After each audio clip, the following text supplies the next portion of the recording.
Do you love books but don't have time to read them? Do you wish you could listen to your favorite stories while driving, working out, or doing chores? If so, you need Audible, the world's largest library of audiobooks and podcasts. With Audible, you can enjoy unlimited access to thousands of titles across genres and categories from bestsellers to classics, thrillers, romance, fiction, and nonfiction. You can also discover new and exclusive content from Audible Originals, featuring original stories and performances by celebrities and authors. Plus, you can download your audiobooks and podcasts offline for listening anywhere, anytime, on any device. And with Audible Plus, you can get even more benefits, such as unlimited listening to select audiobooks and podcasts, free exchanges and returns, and a 30-day free trial. So what are you waiting for? Join Audible today and start your listening adventure. Visit the show notes to support the show and get your free Audible trial today. Thank you for your support. And now, on with the show. Gentlemen, what's your favorite example of a narrative filmmaker who successfully tried their hand at making a documentary? I think probably maybe the best to make the switch from narrative filmmaking to documentary filmmaking. I think a lot of people would go with a different Spike Lee choice. Mike might even make that choice, not sure. But I'm going with his documentary, Four Little Girls. It's about a bunch of white bastards blowing up an African-American church during the Civil Rights Movement. And like the title says, 4 little girls die in this bombing. It's a horrible event in, human history. Spike knows how to tell tales about racism and the racial discussion that happens in America and the darkness inherent in it all, and humanize the victims at the center of this story, and really kind of connect the dots from then and now and all of that. He really does that masterfully with Black Klansman, a movie that once it's eligible, I'm 100% going to put up as a pick for the registry at some point.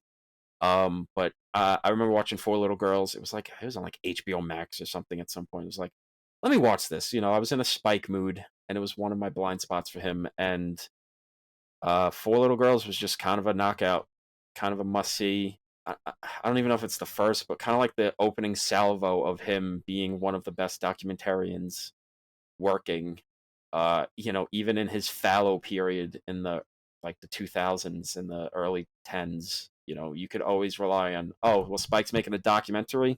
There you go. So Four Little Girls is probably my favorite of those.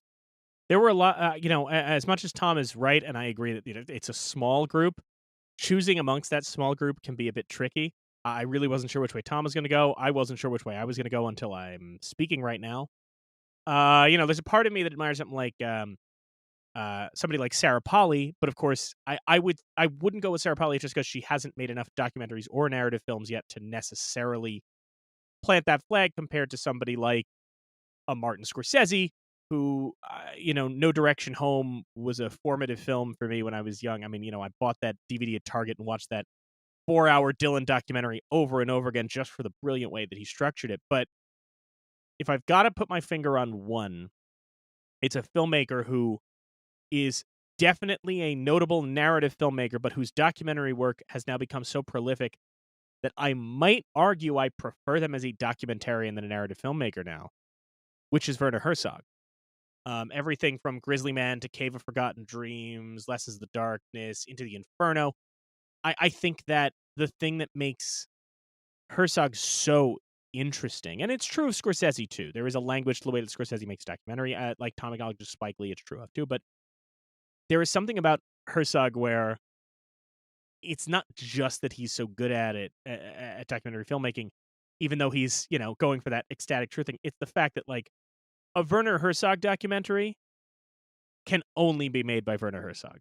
He has developed his own language for it and his own style. And, Cave of Forgotten Dreams is one of my favorite theatrical viewing experiences. He just has such a skill for it that I think if I'm picking one film, it's Cave of Forgotten Dreams. Even though most people go Grizzly Man, to see Cave of Forgotten Dreams in 3D was one of the only times I went, oh, good. This 3D thing actually makes sense. This actually works this time. So for me, it's Werner Herzog with Cave of Forgotten Dreams or any of the other films he's made. Just extraordinary stuff.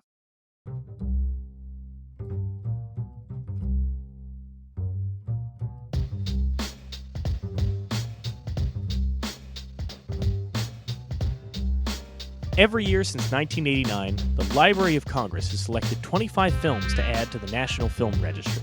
The criteria? The films must be culturally, historically, or aesthetically significant. Each week on You're Missing Out, we take a look at one of these films to try and get to the heart of why they were selected and why they still matter. This week, we're joined by senior video editor Glenn Garthwaite as we dissect the 1945 John Huston documentary, The Battle of San Pietro. Our guest today is senior video editor at News 12 Networks. Glenn Garthwaite joins us on the show to talk about the Battle of San Pietro. Glenn, thank you so much for joining us. Thank you so much for asking me to do this. I'm excited to get into it. Well, welcome to the show. We're glad to have you, and sure to be an interesting one. This is going to be an episode where it's not awful that we run longer than the movie itself we're talking about. True, the rare case. You know, it's if we do that for Lawrence of Arabia, we've made a huge mistake. But I think we could definitely go a little longer than 32 minutes. So let's give it a go. Let's dive into John Huston directing kind of a battle that happened in Italy. Yeah, I'm picking up that maybe you felt about this film the way that I did, which is that it for a 35-minute film, I was like bored watching it. I don't know, 7 minutes in.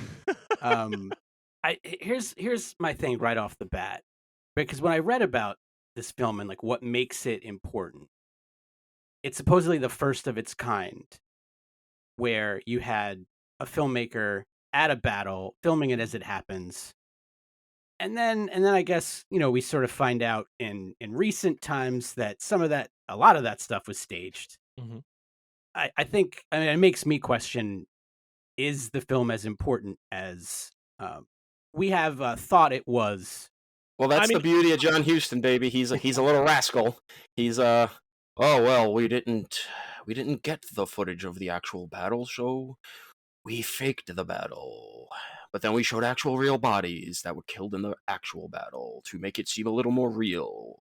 I will say, and we'll get into this more as we get more into the discussion about, I think it absolutely, its value is not just in whether or not it was real and the verisimilitude, but of course what Huston does with essentially government money to make an anti-war film. But what I will get into right off the bat, I had asked you, obviously, Glenn, to come on because of your experience as an editor and as a documentary worker.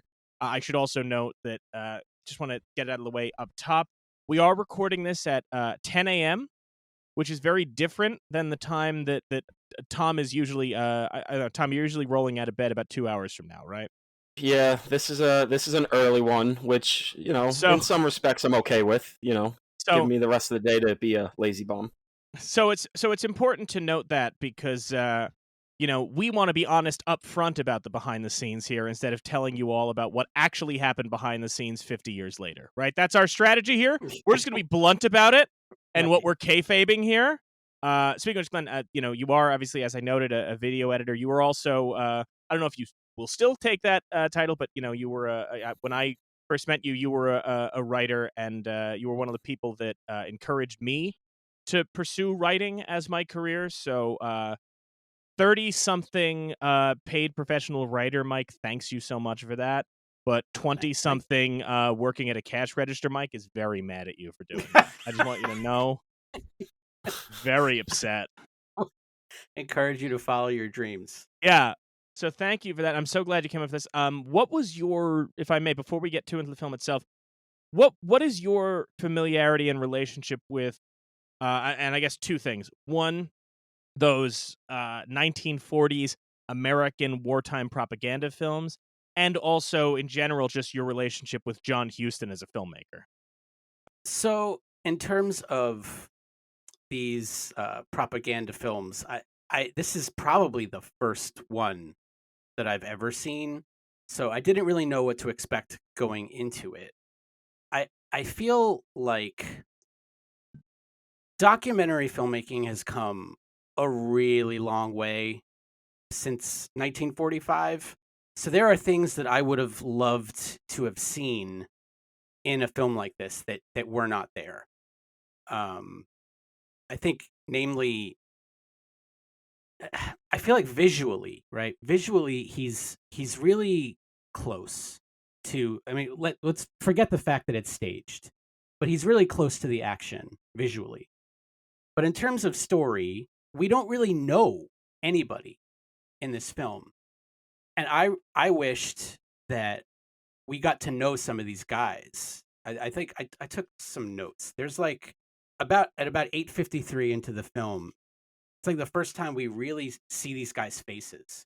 And we get a quick montage of like soldiers smiling at the camera and they're interacting with each other. And that was the first moment that really engaged me. And I was like, I want to know these. I want to know what that guy's story is. So I kind of wish that Huston had told this story through the lens of some of these guys who were there, as opposed to just like a description of events. I mean, it's like a narrator talking at you for 35 minutes. Like, shot some guns over here, and then they shot some guns over there, and then these people died, and then they shot some more guns. And that's sort of the way it felt to me. That's obviously reducing it a bit, but and then okay, my relationship to John Huston. I mean, the Maltese Falcon rules. Hell yeah. That's funny. I was saying to my wife like just this morning. John Huston made that movie in 1941. And I feel like you can hold it up against any modern day noir film, and you don't have to know the historical context behind how it was made. You don't need to know anything about it. You just put it on, and it's still an awesome film. Whereas this one, he made 4 or 5 years later. And I feel like if you don't have the historical context, I don't think there's any way to enjoy this film, really. That's in my opinion. I mean, I would counter with that if I may. I mean, I think that the thing, when you talk about the historical context, I think one of the things that makes this film interesting is other films made by, and I think we're going to heavily reference, at least Tom and I in the discussion because of our love for it, that excellent Netflix docuseries 5 Came Back that Spielberg produced. But of those films made by the big names like Huston, George Stevens, William Wyler, Frank Capra, etc. Of those films, this is the first one of those to get into the National Film Registry. Now, they later induct George Stevens' World War II footage. They induct Let There Be Light, Memphis Belle, The Negro Soldier, Why We Fight. So a bunch of them do get in eventually. What is fascinating when you mention historical context, Glenn, to me, is that this is the one that gets selected before any of the others. And I think part of that is it's not just about the historical context of, well, this is what filmmaking was like at the time, but how much this film and its structure stands in contrast to so many of those wartime films. You mentioned following it from the perspective of the soldiers. Huston does do that in his previous film about the events on the Aleutian Islands. It's all about the soldiers and all that. And when the film comes out, it's not well received, partly because Huston seems to have no interest in that. Whereas some of the other filmmakers are very interested in that and very interested in, like the film The Negro Soldier, are very interested about the soldiers' lives. One of the things that makes this film San Pietro interesting is not just the context of, well, this is the war and all that, but also the understanding of it's kind of wild that John Huston managed to get the U.S. government to give him money to make a movie that is a 30-minute poetic anti-war movie that has no interest in talking about the soldiers. It has no interest in talking about what causes anyone is fighting for. It is just about fucking this small 700-year-old town getting destroyed, and the government essentially goes, John, we'll let you release it, but you gotta have a 2-minute monologue up top from a general essentially lying about how important this battle was, because this battle was not that important, but we have to justify it. That is a wild thing to pull off. Well, it's funny because I think, the lack of historical context and the fact that it doesn't follow any soldiers, I think is a benefit to the movie. This isn't something that, you're going to pop on a Friday night with some beers and the guys and, have a good time. This is like, if you're doing a podcast about the National Film Registry, or if you're like diving into World War II, or, you just saw Five Came Back and you're watching the documentaries they mentioned, which are all, well, I don't know if all of them, most of them are on Netflix as supplementary material. By not focusing on any specifics, it manages to, I think, be much more effective in its anti-war aims, because you don't need to you don't have to deal with any sort of morality, even though World War II is, probably the most moral war that's happened in the last 200 years since the Civil War. You don't need to get into any of that. You just watch what war is, and then ending it with all of that footage of the townspeople kind of coming out of hiding and seeing their town destroyed. And, that one bit that was kind of haunting, where one of the mines explodes and they have to pull one of the this Italian mother out of the rubble, and everyone, all the people are crying and everything. And again, I think a thing I focus on a lot nowadays, which is how an ending can contextualize the whole thing. It's that Huston is narrating it, and his whole ending narration is about, essentially, these guys aren't on a specific level important, because the guys who survive this are going to fight in another battle and die, and whoever survives that battle is going to fight another battle and die. That the personal aspect of it really doesn't matter, essentially, because they're just going to get thrown at another fight and they're going to die. The lucky ones are going to just delay kind of the inevitable of war, which I think, again, it's, like Mike said, it's very poetic. And you watch Five Came Back, most of the brass in the military were not happy with any of that. We're going to get into that. I want to take this opportunity to segue into the registry statement, because unlike some of our entries that we get where the Library of Congress just gives us like a 2-sentence synopsis, the Library of Congress goes out of its way to talk about how controversial this film was at the time. So let's talk about what the National Film Registry had to say. Here's what the Library of Congress said about the Battle of San Pietro. John Huston's documentary about the World War II Battle of San Pietro in Fine was considered too controversial by the U.S. military to be seen in its original form, and was cut from 5 reels to its released 33-minute length. Powerful viewing, vivid and gritty, some 1,100 men died in the battle. Scenes of grateful Italian peasants serve as a fascinating ethnographic time capsule. Filmed by Jules Buck, unlike many other military documentaries, John Huston's cameramen filmed alongside the Army's 143rd Regiment, 36th Division infantrymen, placing themselves within feet of mortar and shell fire. The film is unflinching in its realism and was held up from being shown to the public by the United States Army. Huston quickly became unpopular with the Army, not only for the film, but also for his response to the accusations that the film was anti-war. Huston responded that if he ever made a pro-war film, he should be shot. Because it showed dead GIs wrapped in mattress covers, some officers tried to prevent troopers in training from seeing it, for fear of morale loss. General George Marshall came to the film's defense, stating that because of the film's gritty realism, it would make a good training film. The depiction of death would inspire them to take their training seriously. Subsequently, the film was used for that purpose. Huston was no longer considered a pariah. He was decorated and made an honorary major.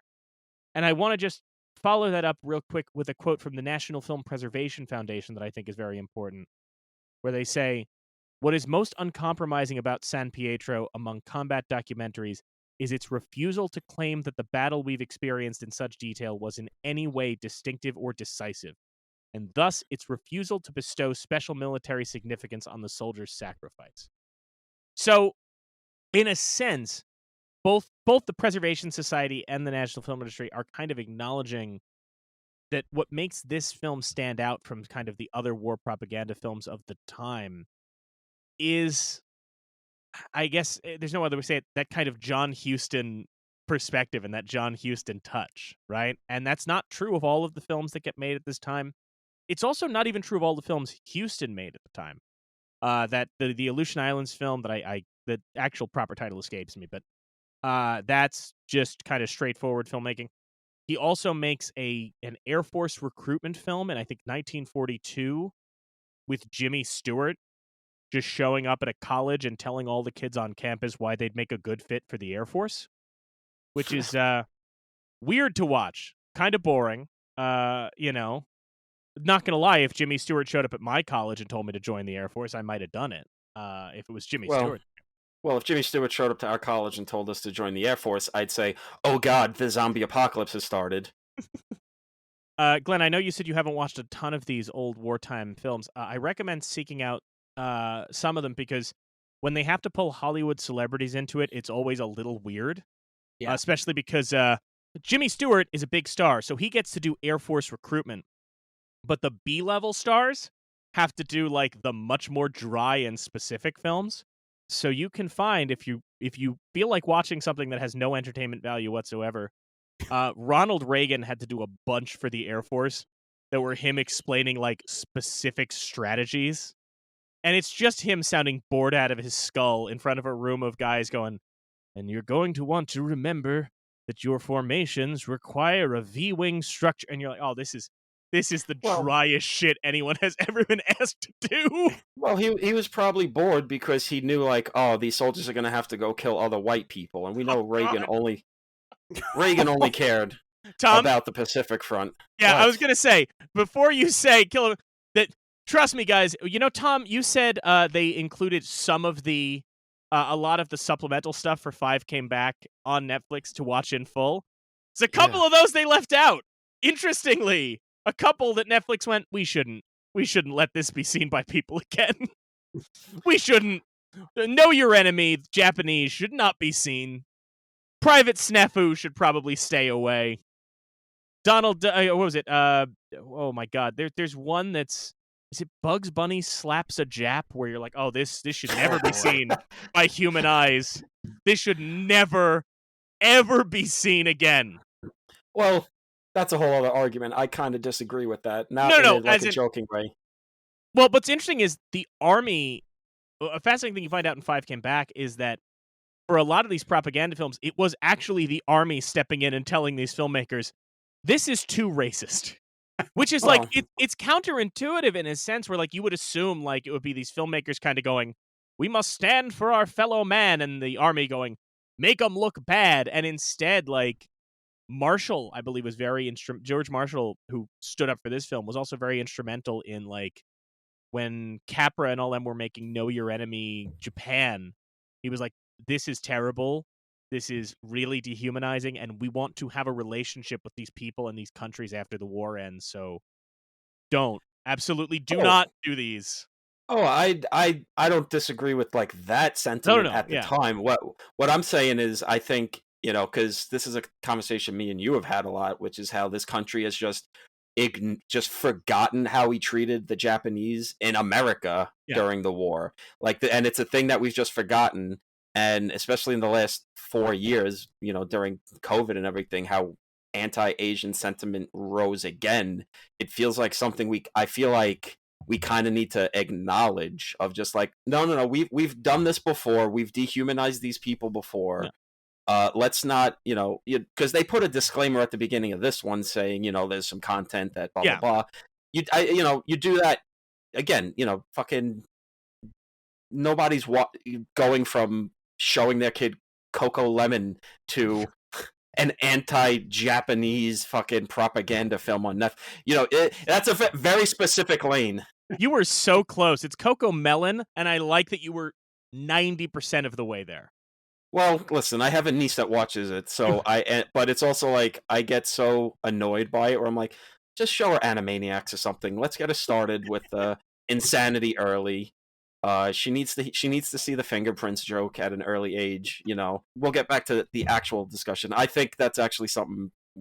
It doesn't help ignoring that we actually had these beliefs. I know you're not. I'm not saying we should ignore it. I do think it's one of those things that like 5 Came Back does a very good job of addressing the fact that essentially, like, because the other thing is, you know, it's kind of, it goes out of its way to kind of make the point that like some of those films that got made never got seen at all, right? Yeah. Because the government was like, no, never put this out. This is bad. This is distasteful. And it requires at the very least, it also requires that context, which I think is super important, which is like that there was a line that even in the heat of the war, there was a line where the government was like, we can't take it this far, right? Oh yeah. We cannot be this terrible. And that's another interesting thing about this film, is that, Glenn, when you were talking about having the historical context, one thing that I think we can all agree on with this one is just maybe the filmmaking techniques require us going, well, that's a product of its time.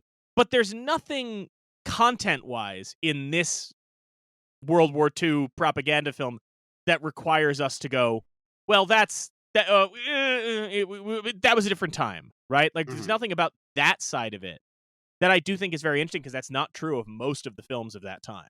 That is, yeah, interesting. I wanted to touch on something that you guys were saying about the military having influence over what goes into the films. Because I had read something last night when I rewatched the film again last night, and then I read about it. It sounded, from what I read, that Huston had initially included interviews, and he was forced to take them out because it was felt that it would be too much for the American public to have any sort of emotional investment in these guys, and then some of them don't make it to the end of the film. That says a lot, because I think you can. I mean, how many faces, how many deceased faces do we see in this film? It's a lot. And I think they let that stuff through, right? They didn't say, well, you can't show that. But what they did say was, you cannot introduce us to these men, because that will be too impactful on people.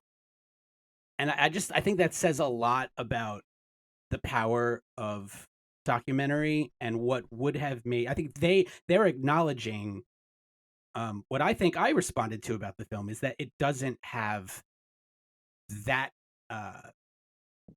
impact. You don't really get that emotional connection with anybody in the film, and I think they knew that, and that seems apparent that they forced him to take that content out.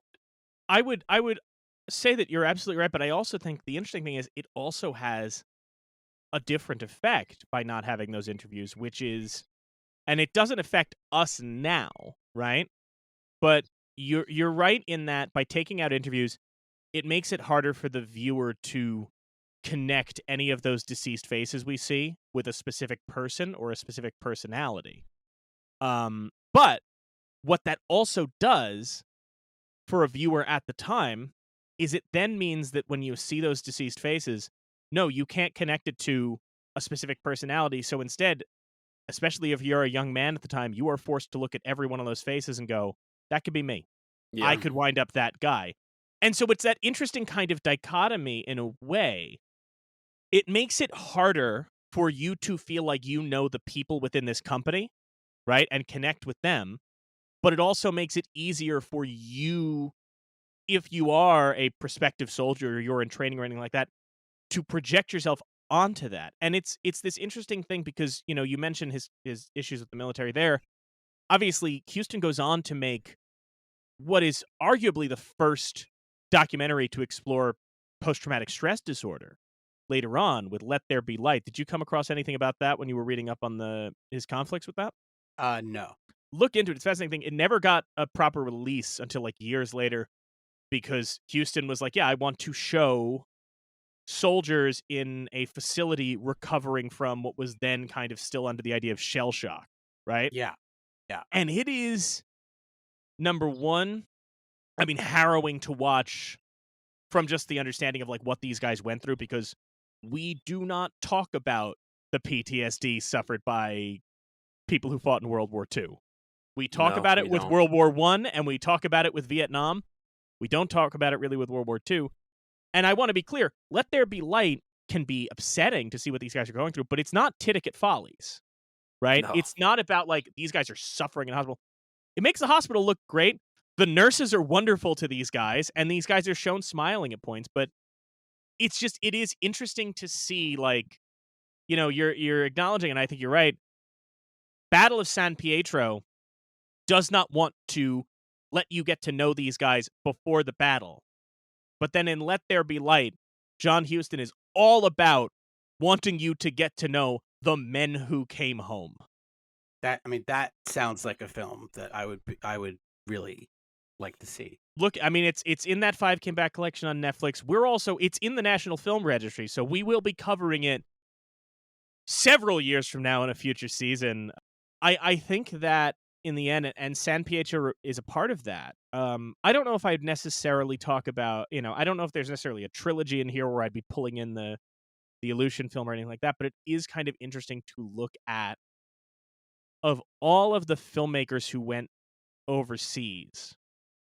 When you look at what Capra did with Prelude to War and all that, and then you look at what Huston did with both San Pietro and Let There Be Light, those are the cases where you're looking at these films and going, I can feel the filmmaker's style in this. Even the look of San Pietro, I think, informs what he does later with Sierra Madre. Well, it's I love funny. that movie. Well, Sierra Madre, listen, masterpiece. So good. Masterpiece. But it's funny because, with 5 Came Back, you look at the 5 guys that went over. Only 2 of them, and even Huston, he only made 1 movie before he went to war, basically. Yep. But you watched their work before the war. It was really only Huston and Ford that dealt in violence on screen for the most part. And even in his limited career before the war, Huston's work was not very rah-rah and very, not to say Ford stuff was, minimizing violence or whatever, but he made rah-rah stuff before the war. Even Maltese Falcon has this sadness and this melancholy that anybody has to die, that when they die, that it's not fun, it's upsetting. Huston, and then the guys after the war, everyone changed, except for Huston, because Huston was kind of the only one who kind of already had that belief that violence isn't fun, that the world is a dark place, that people do bad things. He probably could have made Sierra Madre before the war, and it probably wouldn't have been that different.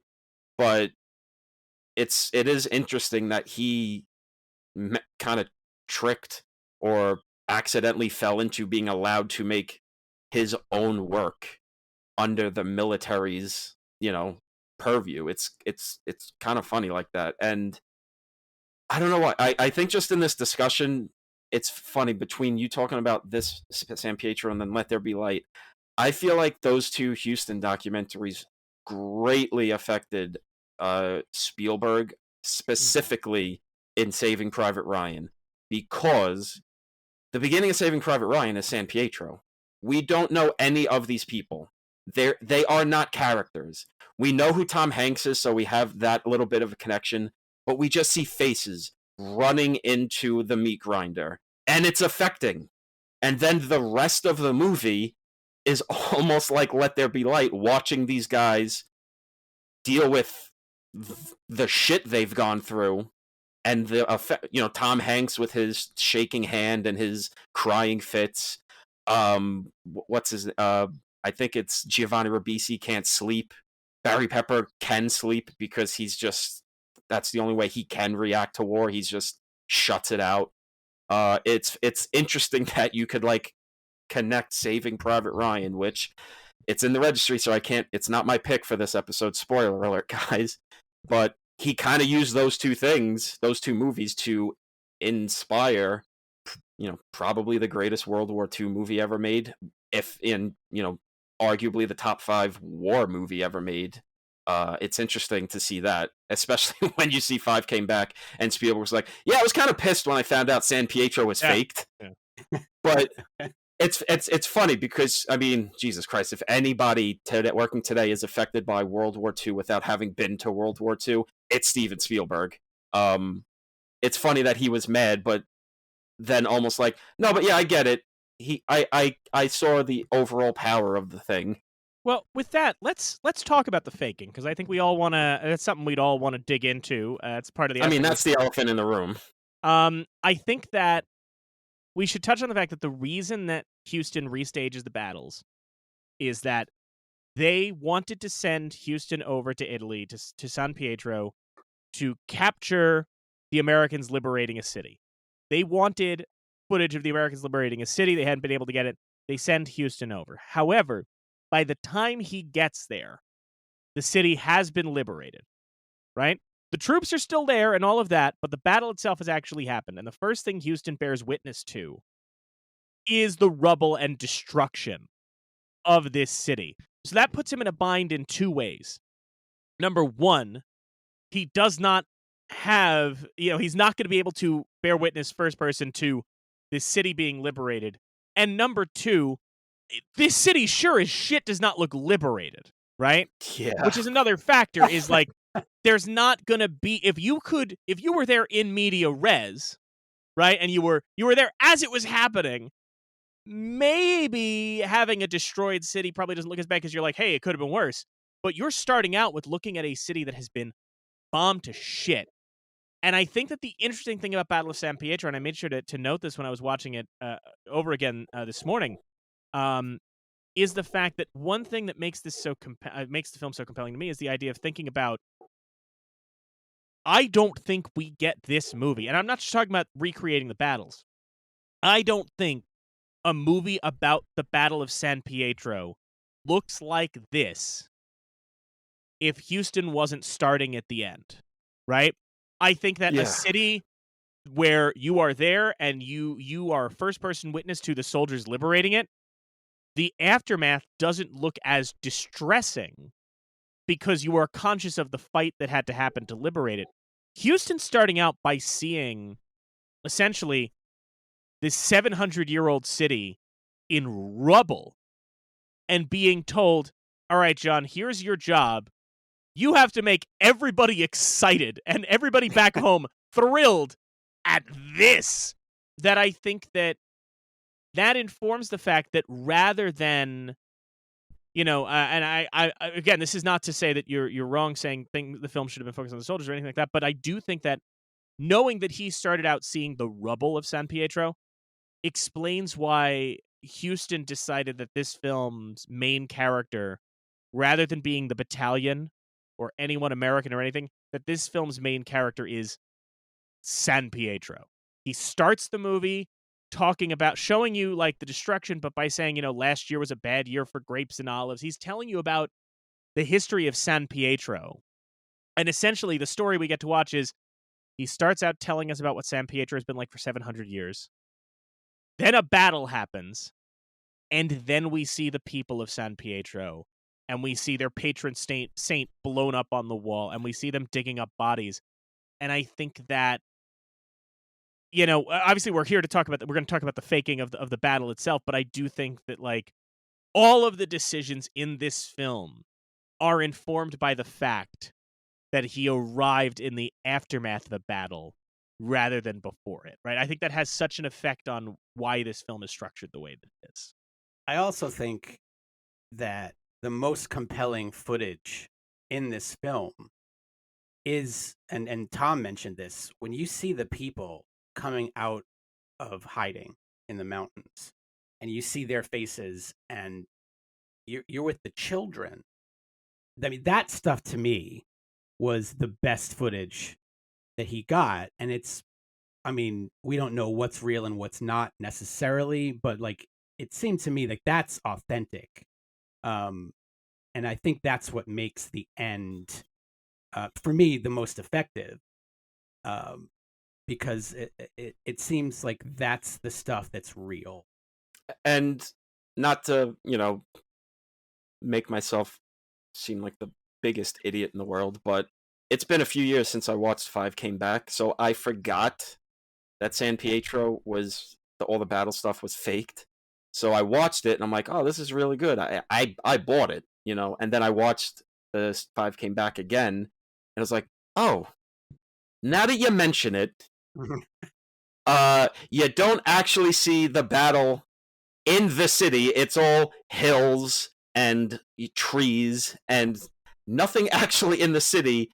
And Like I think it was Lawrence Kasdan in the doc says, yeah, and there's this one moment where the camera pans perfectly to the right to see a soldier fall down after being shot, and you're like, oh yeah, like he wouldn't have got that in the actual Well, battle. That was too perfect. But to contrast that, Coppola in 5 came back. I love the point he makes, which is Huston is smart enough to capture the verisimilitude that any other filmmaker would specifically tell the soldiers, don't look at the camera. And that Huston has the foresight to go, if I was in real combat and this was not staged, the soldiers would absolutely look right into the lens. Oh yeah, So he makes yeah. them do that. You know, I think that I mean, obviously there's a difficult conversation to be had, and it's not the first time we've had it on this show, about how much a documentary needs to be, I don't want to say authentic, but what authenticity is in documentary, right? We talked about in our first season, we talked about Nanook of the North. And in that film, Robert Flaherty was just straight up telling these Inuit people, like, pretend you don't know what a record is. And, like, bite the record, even though he sure as shit knew what a record was, right? And there's a conversation to be had about, well, is that actually being honest in what you're doing? Versus, you know, something like, for example, what Errol Morris does with Thin Blue Line, or any of those films where he uses recreation. You know, obviously nobody goes into the Thin Blue Line and thinks that the footage of the cop at the traffic stop was really shot in the moment, right? But it does help the film along. And I think that there is a conversation about, you know, in truth, like, and I say this to you, Glenn, because you are a video editor, right? So in your own experience and working in news, so you know firsthand, like, there is no, even what seems like raw shot in the moment footage, there is a level of control that goes into that based on when you choose to cut to what thing, right? And Sure. and I'm not saying that to totally absolve what Huston does, but I would love for a moment if you could maybe talk a bit about kind of that, just the element of authorship that goes into even editing reality in a way. Yeah. When we're talking about authenticity, yeah, I'm coming from a broadcast journalism background. When I started in this field, we were not allowed to do reenactment at all. This was a hard and fast rule. Everything had to be real. There is obviously a difference between the news and a piece that gets put together as a news feature and a documentary film. You're going to be allowed some creative license with a documentary film that you're not going to get with news, because I think there rightfully should be a line there that what you're seeing is 100% accurate and honest. That said, you mentioned the Thin Blue Line. I actually have a story of this. I'm trying to think how long ago this was. This is probably 7 or 8 years ago. At my job, we were covering a story, and there really wasn't a lot of footage. There's a little bit of an abstract idea about the justice system, and we didn't really know what to do. And the idea was floated that we should Thin Blue Line it and say, hey, let's do some stylized recreations that nobody would be able to confuse with reality. So exactly what you just said, Mike. Nobody's watching the Thin Blue Line and thinking, this is real. Because of the way it's shot, the way it's edited, it is obvious that it's manufactured. So that's what we did. And it never aired because ultimately the people who make these decisions in management said, we cannot do this. This is not what we do. And I think that so when I'm approaching watching a film like this, that very much is ingrained in me, right? So my specific viewing of that and opinion on the faking is informed from my experience in the field where I'm coming from, where you probably shouldn't do that. It definitely changed the way I felt about the film when I read that a lot of that stuff was faked.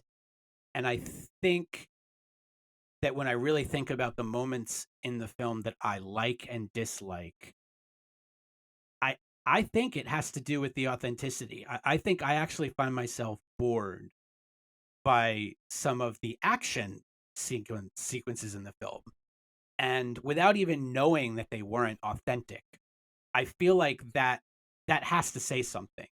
That I'm responding more to the stuff that is authentic than the stuff that was faked. Even when the stuff that was faked is this really compelling footage of explosions going off and guys shooting weapons. I just think that the authenticity comes through. You can feel it. I think that it also, with this film and what you were just discussing, though, when it comes to documentary in general, there is an interesting conversation to be had about what exactly one can or can't do, or more specifically, what is or isn't honest in documentary filmmaking, right? I mean, there's obviously examples of completely fraudulent documentary filmmaking, like I don't know if either of you guys watched Scorsese's Rolling Thunder review documentary for Dylan, which is it's a fantastic thing because he essentially decided, well, all of Rolling Thunder review, right, was Dylan putting on a show and creating a fantasy, so the documentary should be fake too, right? That we should have Sharon Stone show up and talk about things that never happened. We should have Michael Murphy in the documentary, but as his character from Robert Altman's Tanner 88, and just pretend he was a real politician, right? Oh my, Mike, man, I did not know any of this. Yeah. So Michael Murphy did like an HBO docuseries, a fake docuseries, like proto Veep with Robert Altman in the 80s called Tanner 88. And they decided to have Tanner because in the show, he's like the one kind of rock and roll politician. They decided to have Tanner show up at Rolling Thunder Review. Now, obviously that, fraudulent to a point, but fraudulent.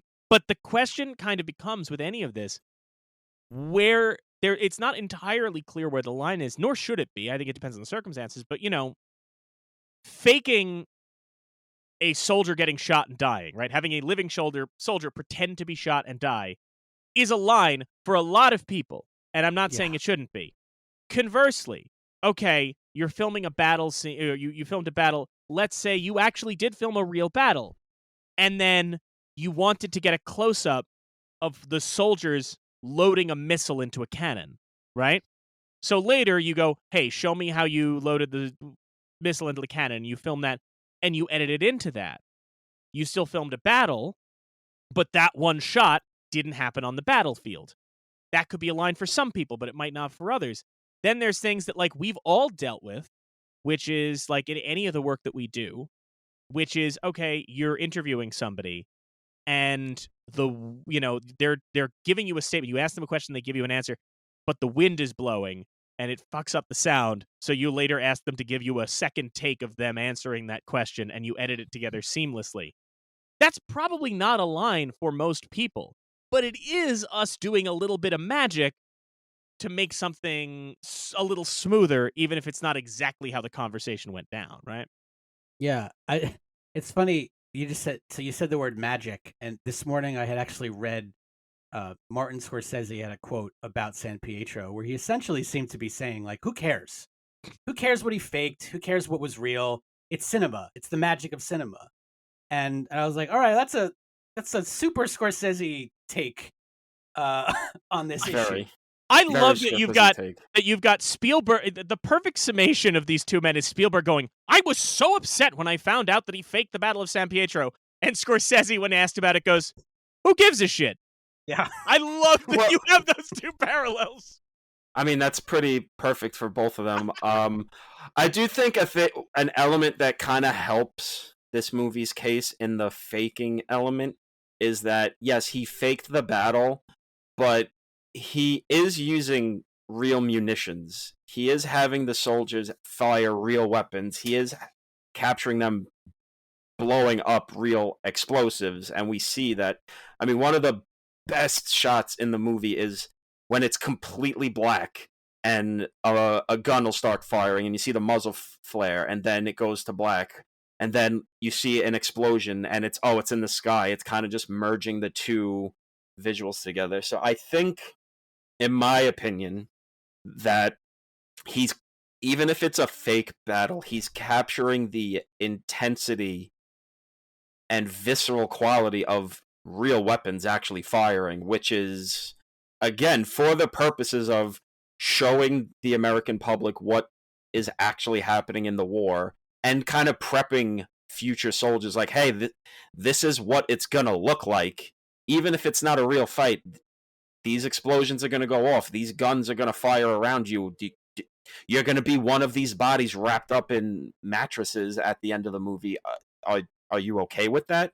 And America, this war may be a necessity, but are we really okay with destroying history?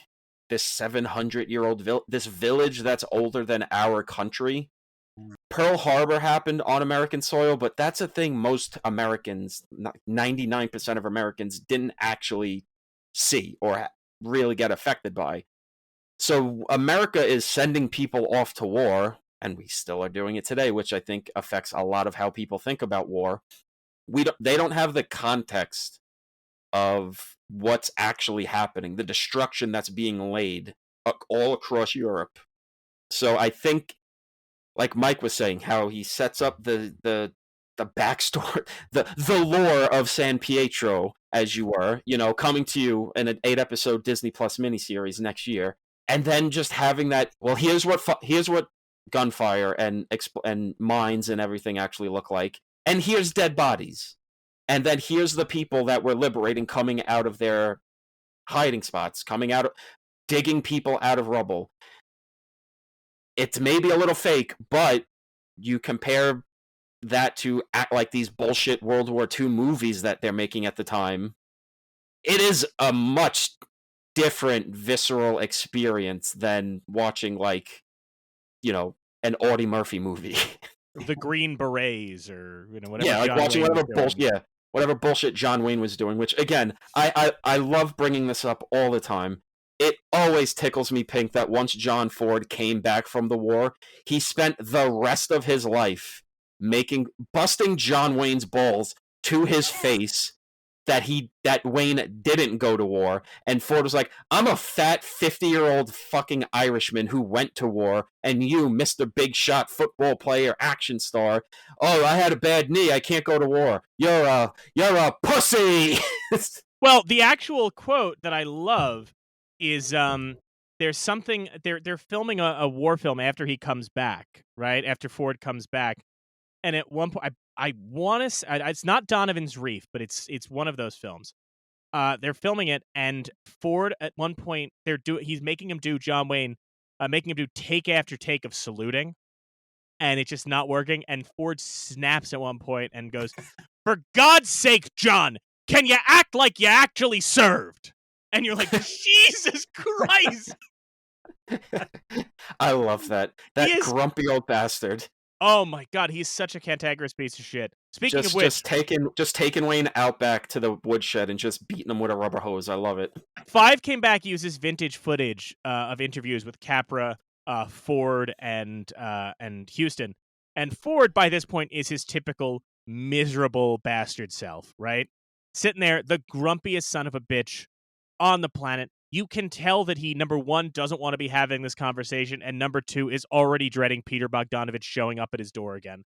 And then John Huston, they have a clip of him being interviewed, and I think it's like the 80s, and them going, so were you and the soldiers scared to be that close to the gunfire and the explosions, like to be in the war? And Huston just fully kayfabe just goes, oh, it was terrifying. It was frightening. What was it? Like, John Huston, say what you will about him recreating the battles. God bless him. He's got the old carny mentality of, like, we don't break Absolutely not. I'm Macho Man Randy Savage 24/7 in this shit. Like, I'm not, I think that's like my biggest problem with it is that, I mean, let's be honest about what you did. Oh, I mean, listen, in terms of like authenticity and in a human level, sure. In terms of loving what a cantankerous, bizarre man John Huston was, like, listen, you saying a filmmaker should be honest about what they did, I agree with you. When you say the guy who bought a castle in Ireland and would just try and bare knuckle brawl people and make shit up constantly, also kept pretending he fought in a real battle, yeah. At that point, we've crossed over. See. For me, it's funnier than that because he like you see footage of him admitting that he staged the battle, but also like he's faking that he was ever scared during the war because, like I said, he was John Huston before he went to war, and then when he comes back, he's still just John Huston because he was the guy who kind of lived the treasure of the Sierra Madre in the 20s and met the bandits. To stretch the analogy a bit further, I get the vibe that John Huston is the kind of guy where, like, to put it in Hulk Hogan terms, where if you walked up to Hulk Hogan, you went, "Hey, Terry Bollea, it's nice to meet you. I was a fan of Thunder in Paradise." He'd be like, "Oh man, thank you." But if you walked up and went, "Hulkster," he'd just turn it on and be like, "Oh yeah." I get the sense if you went to John Huston and went, "Tell me about how you faked San Pietro," he'd be like, "All right, yeah, let's talk about it. We set up the camera here." But if you went, "It was real, wasn't it, Mr. Huston?" Sure, buddy.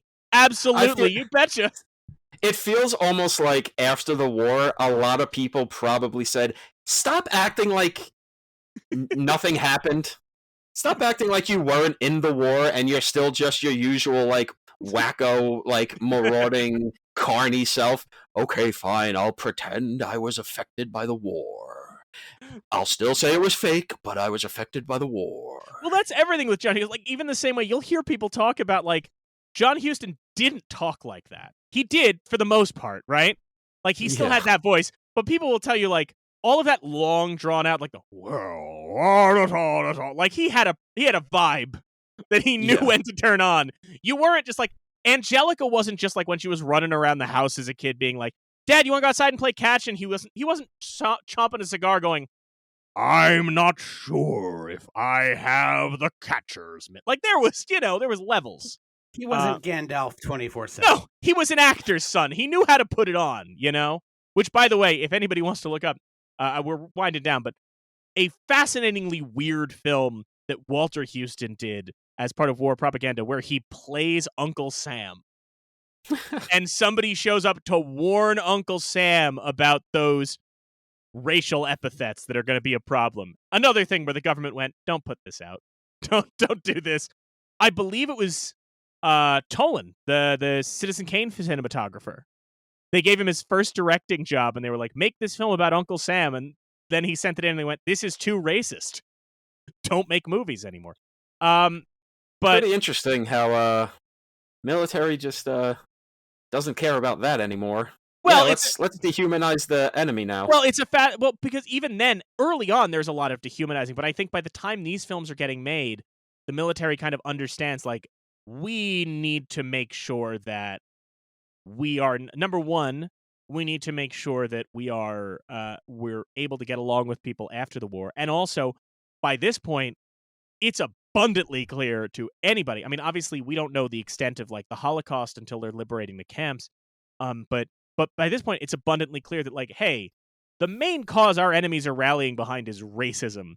We should definitely not position ourselves as a different color of racism. Like, we need to be, and that's, I mean, Capra goes out of his way in one of his films to make sure that he names soldiers and they tell you about themselves and their families, and it's soldiers of different ethnicities and different languages and different backgrounds.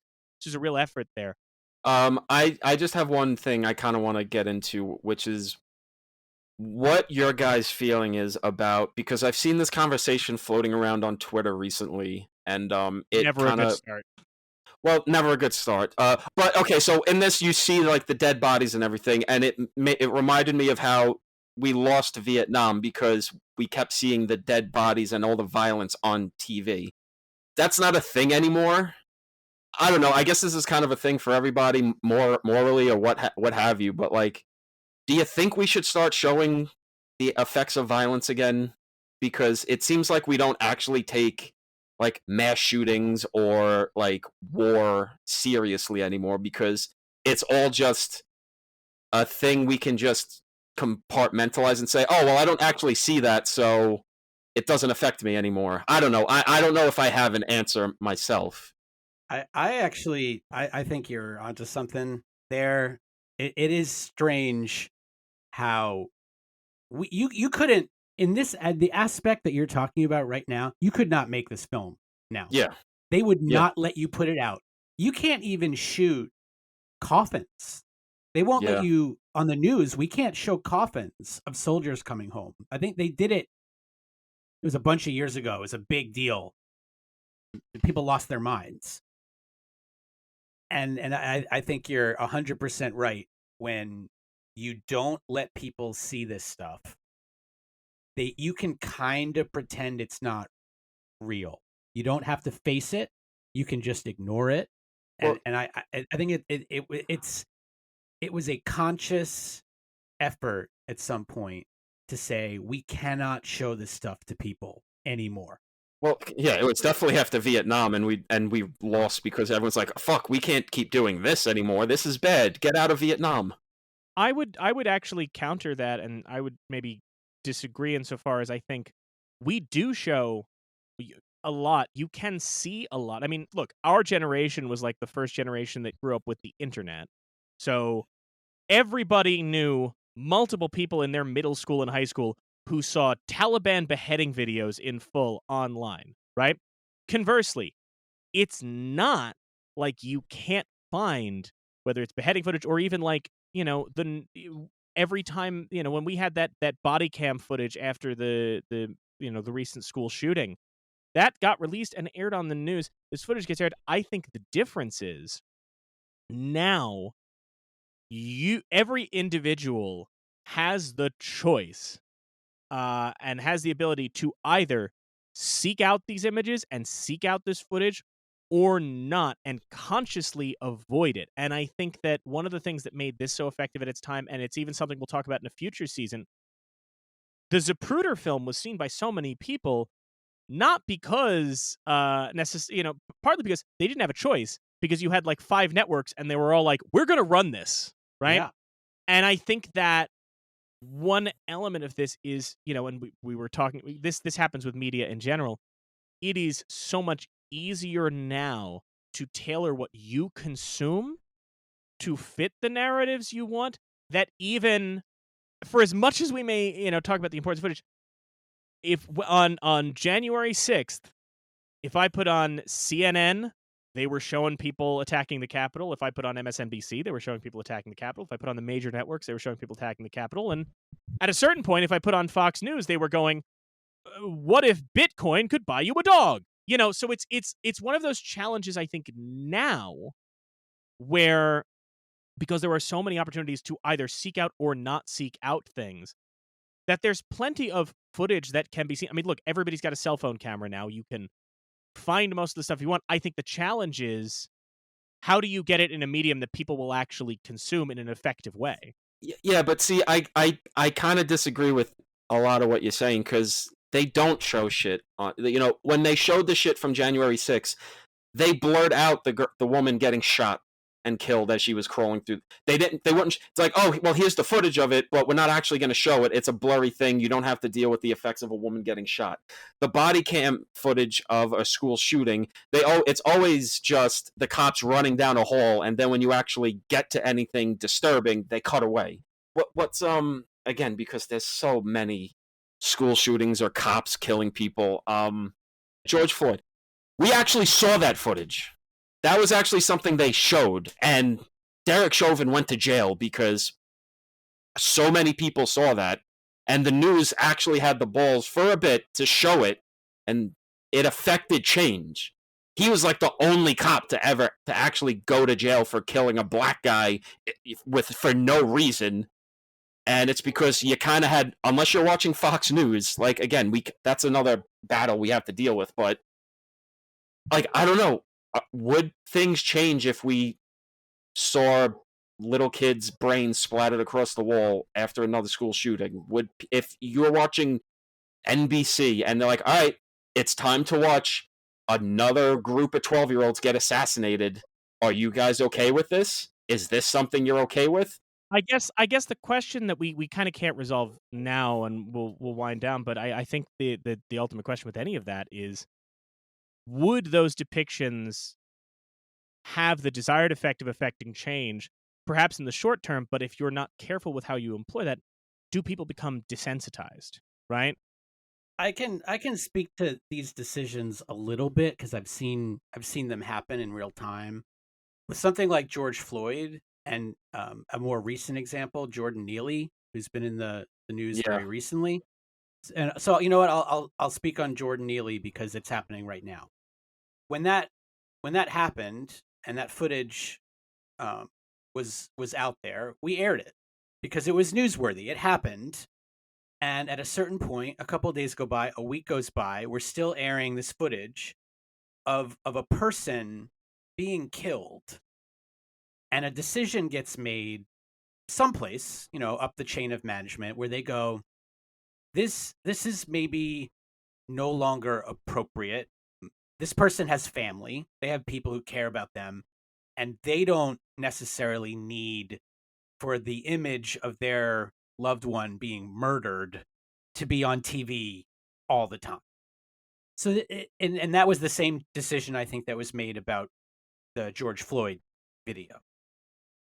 And it creates, I think you can argue it from both sides, where you can say from a cultural standpoint, it's probably important that we never stop looking at this, that that it never gets taken off TV because you should have to face it. And then you have the angle where, somebody knew this man. And is it right for us to just bombard people with this image? So, so again, that decision gets made that maybe it's time to not show this anymore. But that is the decision making that goes behind whether or not we show or not.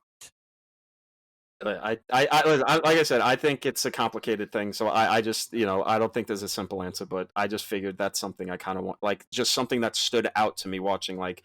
And we also used to kind of rarely, I mean, like, the first film to show soldiers' bodies was with the Marines at Tarawa, which is about a year before this, but it's not as frequent. I think it's, look, I think, and we'll wind down, but I think it's really a case, as Glenn kind of pointed to even now, of when is it effectively applied, right? And I don't think there's a blanket answer. And it always also with anything depends on how people take it or interpret it, and that brings it all back to everything we were saying up top about these propaganda films from the time that were insensitive or offensive, and the question of, well, how does that even get presented, right? And how people consume it, and what necessarily, film and the moving image is a powerful medium, and what we think could be effective one way could be effective in a very different way. We'll talk about it later on, but another person who went to war with John Huston, or went to war alongside John Huston, Frank Capra, was horrified when he saw Triumph of the Will, and was like, well, this is so this is distressing that the medium of film is so powerful. It can look at how it's making the Nazis look. It's making them look so powerful and this and that. And he just took the same footage and repurposed it in Prelude to War to essentially go, yeah, look at how messed up shit is over there. And look at how evil these people are. So even just the moving image in editing and how we construct it can have so many different ways of being viewed and so many different effects that it has, which again is something that Huston seems to understand with what he's doing here in Let There Be Light as well. So to wind us down, as we often do, Tom, how do you think the Battle of San Pietro did at the Academy Awards? 0. I know, 0. I got it. Well, you know what? The thing is about that is true in this case, but it's not as obvious as you might think, because so many of these war shorts do win Oscars. Battle of Midway, Prelude to War, there's a bunch. Huston's just one of the ones who doesn't get it for that. It did not get Oscar nominations. However, it very easily could have been up for Best Documentary Short, where one of the nominees was To the Shores of Iwo Jima, which is another wartime film. The other nominees that year, The Library of Congress, a documentary short about the Library of Congress, which interestingly is directed by Alexander Hammond, co-director of Meshes of the Afternoon. Weird filmography he has. And the winner is a documentary called Hitler Lives. The Best Picture nominees that year, just for context: Anchors Away, The Bells of St. Mary's, Mildred Pierce, Spellbound, and the winner, The Lost Weekend. And we will be talking about two of those films because Mildred Pierce and The Lost Weekend are both in the National Film Registry. And not to cast aspersions, but having watched them all, I can tell you, don't think those other three are getting in. Not the most fun watches. Kind of drag at points, if we're being honest. But what didn't drag is this conversation. Glenn, thank you so much for joining us, for coming on the show. I really appreciate you taking time and checking this out. Thanks so much, guys. Do you have anything you wanna plug on the way out? Yeah, I actually, speaking of documentaries, I am just wrapping up post-production on my first feature-length documentary. I worked with a really great first-time filmmaker. It is not out yet, so I don't know how powerful this plug is going to be. But the it film may is be called... out by the time the episode's out, so yeah, just maybe. toss it out there. The film is called Keeper of the Bay, and it's about a woman in Hawaii who is working to save the coral there from dying. It's a beautiful film. We're hoping that it'll be out soon. Well, great, and we'll put if you have any links for that, we'll put that in the show notes. If you have any socials you want to plug, toss them out, or we'll put them in the show notes. Glenn, thank you so much for joining us. We really appreciate it. You're welcome back anytime in future seasons. Maybe not, maybe we won't make you sit through another war documentary. It's your call, really. It's up to you. There's a lot of options. But thank you so much for joining us. We really appreciate it. Everybody else, stick around. We'll be right back with our picks for the National Film Registry. The National Film Registry isn't some fixed object, frozen in time. It's always growing, adding new titles every year. These annual selections are made by the National Film Preservation Board, with members and representatives from organizations like the Academy, the DGA, and the AFI coming together to debate and decide. But they don't just pull titles out of thin air. They pull from the public, people like you and me, who can submit their nominations for the registry in the form on the Library of Congress's website. What we do, at the end of every episode, is have Mike and Tom pick films not yet in the registry that they feel should be, inspired by that day's topic. At the end of each season, those films will be formally submitted to the National Film Registry for consideration on behalf of You're Missing Out. The only criteria? It must be an American film that's at least 10 years old. Here are today's picks. I talked about this in the episode. There are a number of the war films made by, I guess, what we keep calling The Five Came Back because of that docuseries. But there were a number of films made, these World War II propaganda films, government films that made it into the registry. But what fascinates me is arguably my favorite of those films, which would win an Oscar for documentary, has not gotten in, which is shocking to me. Because it is one of the most impressive films out of that entire group, which is John Ford's Battle of Midway. They talk about it in the docuseries, which I highly recommend to people if I get back. But John Ford was sent to Midway thinking he was going to get to film like a remote military base, but he found out like 2 days before the battle that the Japanese were planning to attack, and they wanted him to film it. It is a viscerally thrilling documentary that is also very harrowing. It's one of the most impressive pieces of wartime documentary filmmaking of all time. And it also has the incredible anecdote that John Ford was paranoid that people were going to censor it. He gave it to his How Green Was My Valley editor to edit it in secret. And when it screened at the White House, FDR was kind of talking his way through it. And, the vibe felt like they were going to cut it or trim it down. But Ford had spliced in footage of FDR's son, James Roosevelt, into the film, saluting it as part of his service. And apparently Roosevelt was so stirred by this that he said, I want every mother in America to see this film, and allowed it to play uncensored. Battle of Midway is one of, I said it again, but one of the most impressive films made. It's a real example of Ford's talent for filmmaking. It's a project that affected him deeply. He came away saying he was he felt he was a coward because of what he had witnessed, that he couldn't do it. And while he was filming it, he worked with the Torpedo Squadron 8 and made sure to make an 8mm film sent home to the men's families because of their sacrifice. it's an incredible work, and very different from Battle of San Pietro. But Battle of Midway is just one of these remarkable films, that I highly recommend, and I think absolutely deserves a place in the registry amongst those other war films. All right, so watching this documentary and then watching the 5 Came Back portions of this documentary, the battle scene struck me, and Coppola was talking about it, and Kasdan was talking about it, and you watch it, and like I said in the episode, I forgot that it was faked until I watched 5 Came Back talking about it, and you just get so engrossed in these battle scenes, and they're talking about the verisimilitude and how he was kind of, the camera would shake, or when an explosion would go off or whatnot, it would pan to the soldier falling at the right moment to try to get this heightened reality to it. The soldiers staring at the camera as if they didn't know they were being filmed. That verisimilitude, that almost he brings that documentary filmmaking to action filmmaking, and that's not something that really was the case in cinema. Cinema didn't really take a documentary look into action filmmaking to bring you into the reality of what's inherently unreal, until Paul Greengrass made The Bourne Supremacy. Because The Bourne Identity is not like The Bourne Supremacy at all. Paul Greengrass brought his own thing, and he brought documentary filmmaking style into an action movie.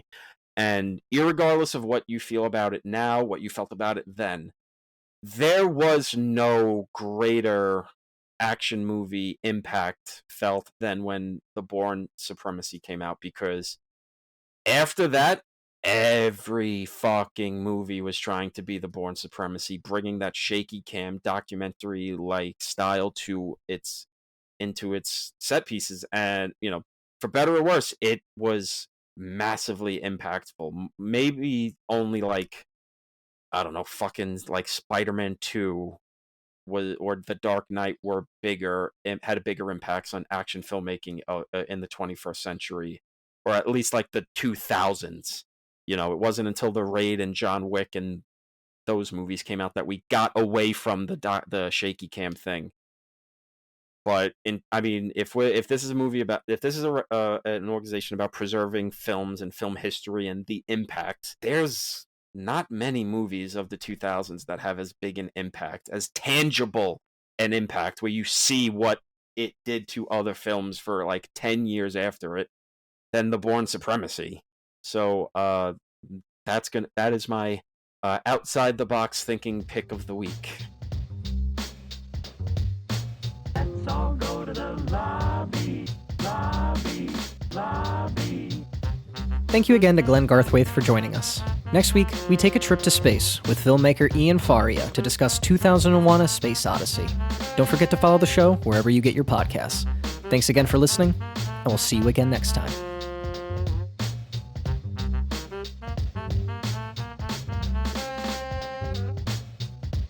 Here on You're Missing Out. They honor movies of historical, cultural, or aesthetic importance on the National Film Registry.